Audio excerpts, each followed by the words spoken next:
செய்தியை பார்த்து வருகிறோம். இலங்கை கடற்படையால் கைது செய்யப்பட்டுள்ள மீனவர்களை மீட்க வலியுறுத்தி முதலமைச்சர் மு.க.ஸ்டாலின் கடிதம் எழுதியிருக்கிறார். மத்திய வெளியுறவுத்துறை அமைச்சர் ஜெய்சங்கருக்கு முதலமைச்சர் மு.க.ஸ்டாலின் கடிதம் எழுதியிருக்கிறார். அது குறித்தான அண்மை செய்தியை பார்த்து வருகிறோம்.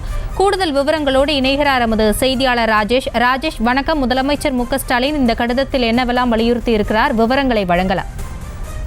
வணக்கம். தமிழக முதலமைச்சர் மு.க.ஸ்டாலின் அவர்கள் தற்போது மத்திய அமைச்சருக்கு கடிதம் எழுதியிருக்கின்றார்.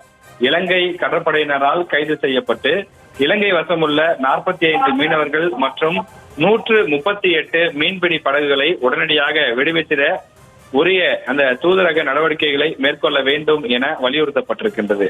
இலங்கை கடற்படையினரால் கடந்த 13ஆம் தேதி, அதாவது நேற்றைய தினம் 6 மீனவர்கள் கைது செய்யப்பட்டிருக்கக்கூடிய நிலையிலே அவர்களை உடனடியாக விடுவிக்க தேவையான நடவடிக்கைகளை மத்திய அரசு மேற்கொள்ள வேண்டும் என தமிழக முதலமைச்சர் அவர்கள் கேட்டுக் கொண்டிருக்கிறார்.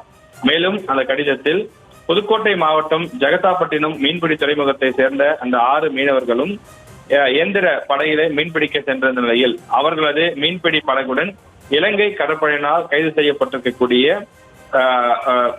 அவருடைய உடைமைகள் போன்றவற்றையும் சேர்த்து ஒப்படைப்பதற்கு தேவையான நடவடிக்கைகள் மேற்கொள்ள வேண்டும் என முதலமைச்சர் கேட்டுக் கொண்டிருக்கிறார். அது மட்டுமில்லாமல் இலங்கை கடற்படையினருடைய இந்த அத்துமீறல், கைது நடவடிக்கை போன்றவையெல்லாம் தொடர்கதையாகி வரக்கூடிய நிலையில் இவற்றுக்கு நிரந்தர தீர்வு காண வேண்டும் எனவும் முதலமைச்சர் அவர்கள் கேட்டுக் கொண்டிருக்கிறார்.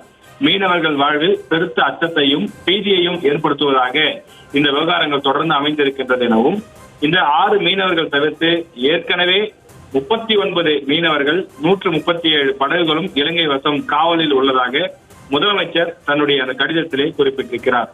எனவே இலங்கை வசம் தற்போது இருக்கக்கூடிய மொத்தம் 45 மீனவர்கள் 138 மீன்பிடி படகுகளை உடனடியாக விடுவித்திட தேவையான நடவடிக்கைகளை மத்திய அரசு மேற்கொள்ள வேண்டும் என முதலமைச்சர் கேட்டுக் கொண்டிருக்கிறார்.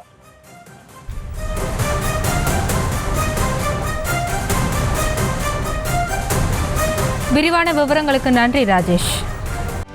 செய்திகளை உடனுக்குடனும் துல்லியமாகவும் தெரிந்து கொள்ள சப்ஸ்கிரைப் பண்ணுங்க.